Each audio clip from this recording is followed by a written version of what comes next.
কাঠগোলা বাগান বাড়ি।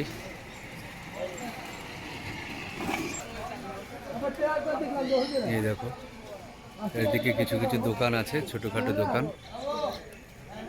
এই কাঠগোলা বাগান বাড়ির ভিতরে এবার আমরা ঢুকবো।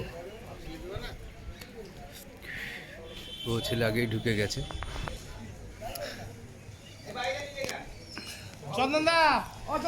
পুরো ঢালাই রাস্তা, ঢুকছি। চারিদিকে গাছ আর গাছ, বাগান বাড়িতে পুরো বাগান, আমের গাছ। এখন আমাদেরকে অনেকটা হাঁটতে হবে, অনেকটা দূরে যেতে হবে। এই যে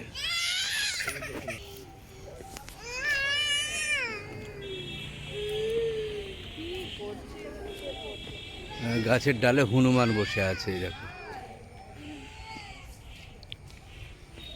কাঠগোলা বাগান বাড়ি, মিউজিয়ামটা ভিতরের দিকে আছে, আমরা মিউজিয়ামে যাব।